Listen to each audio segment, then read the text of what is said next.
All right, welcome to Chapter 5, Persona Brand Creation. This is where the fun happens. You will get creative and come up with a fake persona. Now, you don't want to leave any crumbs for Google to come and hit you hard.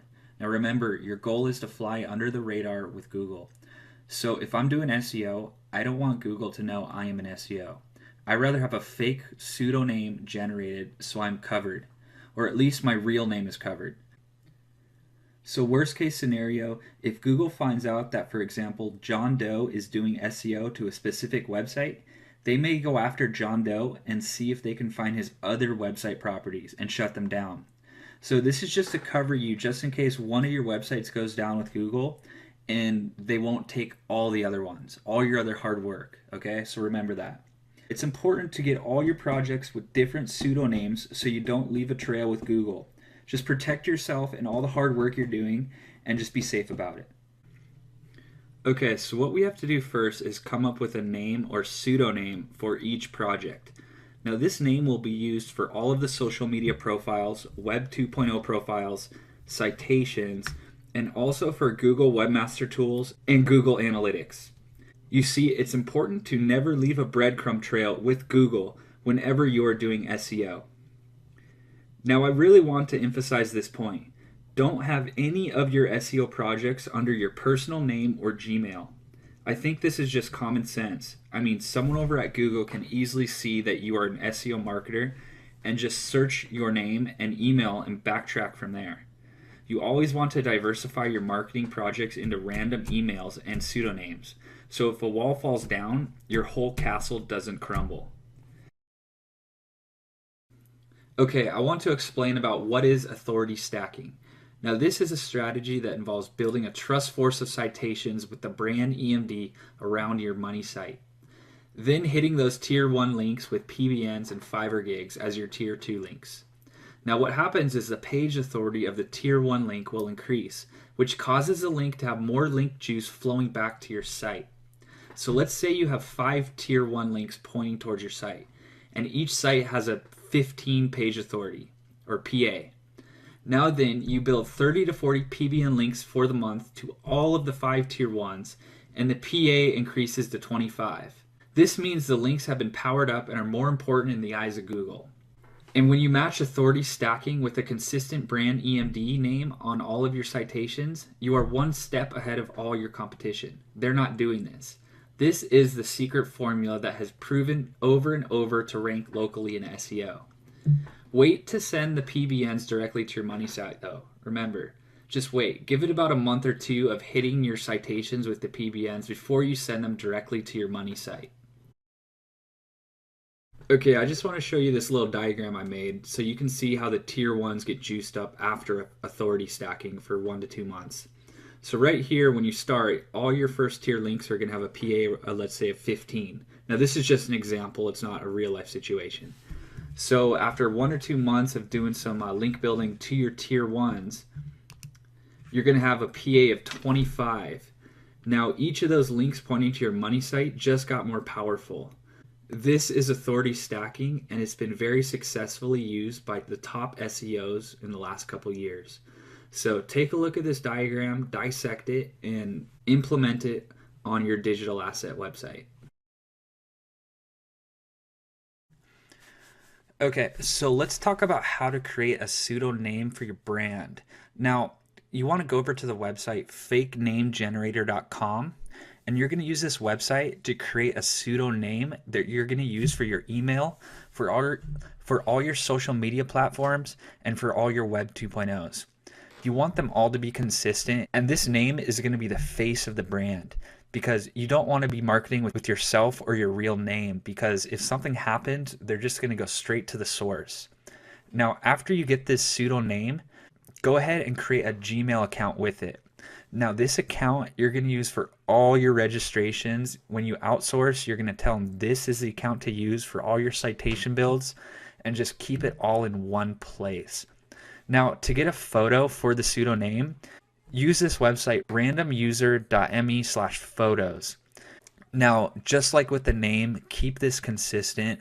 Use the same image for all Web 2.0 properties and social medias, and just make it as legit as possible in Google's eyes. Now, this is a very important step, but how do you get your Gmail verified? Well, it's pretty simple, but if you're using this on a lot of sites, it might start looking fishy with Google. So don't just always use your personal cell phone. You know, borrow your girlfriend's, your friends, or your parents, and just go ahead and quickly verify the cell phone with Google. It's not going to hurt anything, and they're never going to receive calls from Google or anything. Now, after you get this account, go over to the Webmaster Tools and sign up for an account, verify your website, and do all those steps, and also sync them with Google Analytics. This is very important. Now, analytics are starting to be shown in Webmaster Tools, so you can analyze the data as best as possible. Now, I just want you to be wary about the Fiverr Gmail setups, because the problem with those is the verifications are not coming from the US, and that just throws up a red flag with Google. And remember, Google has a strong lockdown on accounts created in India or Bangladesh or anywhere that you're outsourcing to. So just be careful with that. Now, after you get the name and the email, you want to go over to the website registrar, for example, GoDaddy in this case, and change the who is information inside the registrar. Now this is really easy, and I'm going to show you how to do this. And let me show you how to do this. Okay, so I'm inside of GoDaddy, and what you want to do is go to your domain, and right here where it says contacts, just click here, and all this stuff here you can just edit. So just click here and enter your pseudo name in all these boxes and the address that you come up with, and it's that simple.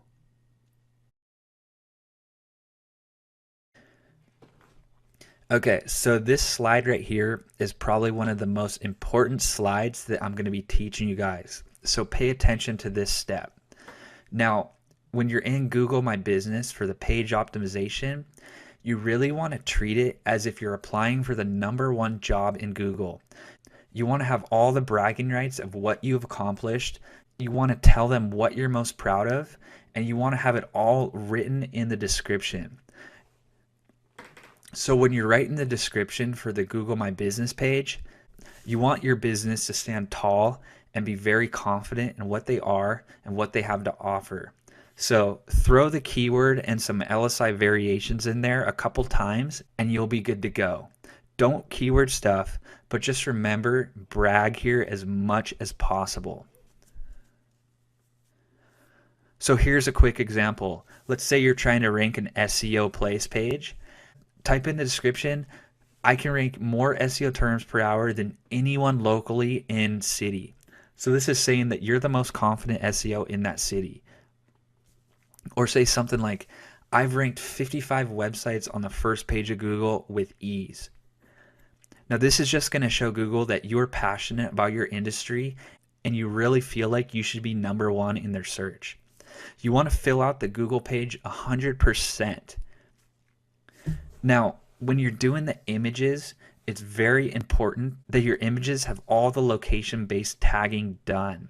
Now, you'll see more of that in the on-page chapter, but I just want to reiterate the fact that before you upload the images to your website, get them geotagged with Picasa, and then get the meta tags correctly labeled on the photos.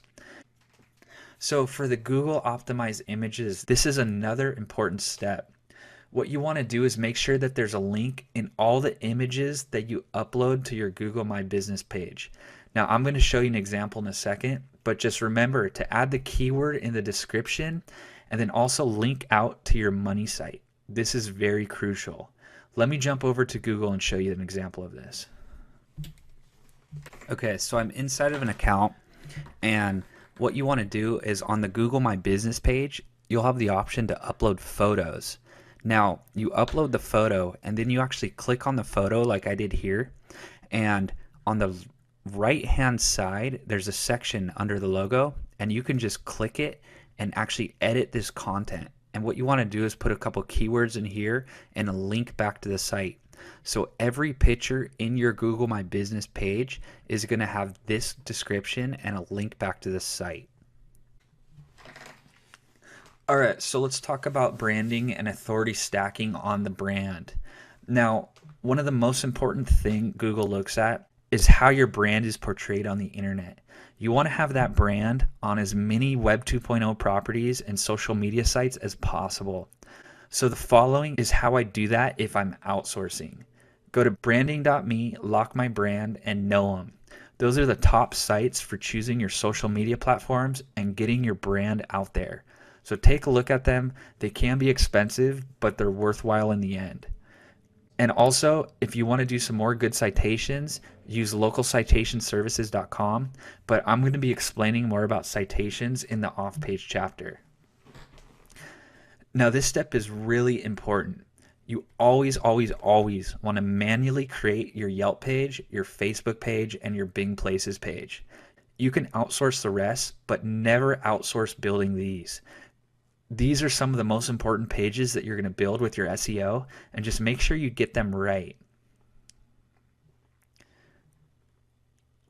Now let me pull up the trust flow template really quick and show you how you can keep track of all your citations in one place. You really want to track all this data because when it comes time to building out more citations, A, you don't want to create duplicates, and B, you want to know just a quick place where you can grab a list of URLs, in this case tier 1 links, and blast tier 2 links to them, which I'll be explaining in the off-page chapter. All right, so if you want a list of the top citations, because there's a lot of them, I have put together a list on my website, gregmontoya.net. So just follow that link and go check it out, and make sure that your brand is established on each of those citations. Now, I like to use brightlocal.com. It's a little expensive. It's in the $35 to $40 range. So when you're starting out, you may not need it. As you get a budget going, I highly recommend looking at it. What it does is A, gives you some in-depth reports that you could send to your clients to make you look really authoritative. And B, it helps you stay really organized with all your citation building. And when you have all your citations in one place, just like on the template I just showed you, it's so much easier to go and attack those citations with your tier 2 link building. Okay, so getting your Google Webmasters account set up is really important and going to be critical to your success. First, you want to set up the Webmasters account with the Gmail that you created for that specific project. You always want to isolate each project as much as possible. Never put a bundle of projects on the same email address, because if that email address gets pulled, all your other projects are going to fall like dominoes. So make sure you isolate each email with each project, and then inside Google Webmasters, sync the accounts. That means go in and setting up your analytics account to be fed into your Webmasters account. It's really easy to do. Now for a ninja secret, go to this bit.ly link below, and it's going to show you how to get about 10 SEO dashboards in your analytics account, which help you track some really cool data. I use it with all my projects, and it's an awesome tip.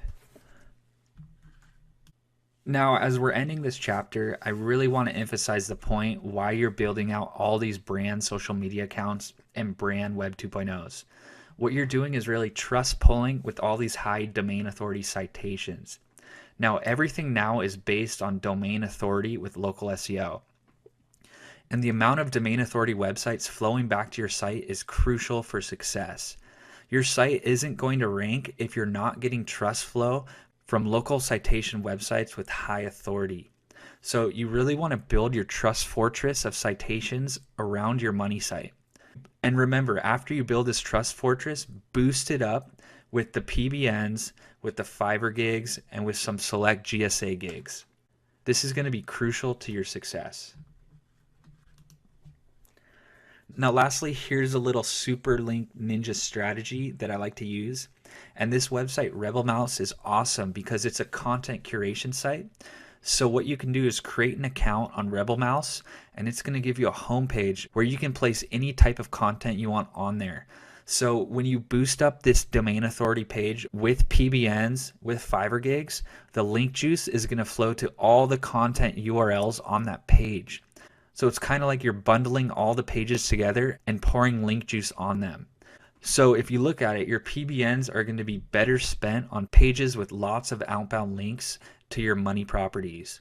So with as little as 5 to 7 PBNs, you can do a lot of damage. This is just going to cause more juice and more authority with the citations, and in the end, it's going to cause your listing to skyrocket in the 7-pack, and you're going to see a lot quicker results. That's it for chapter 5, and I'll see you in the next.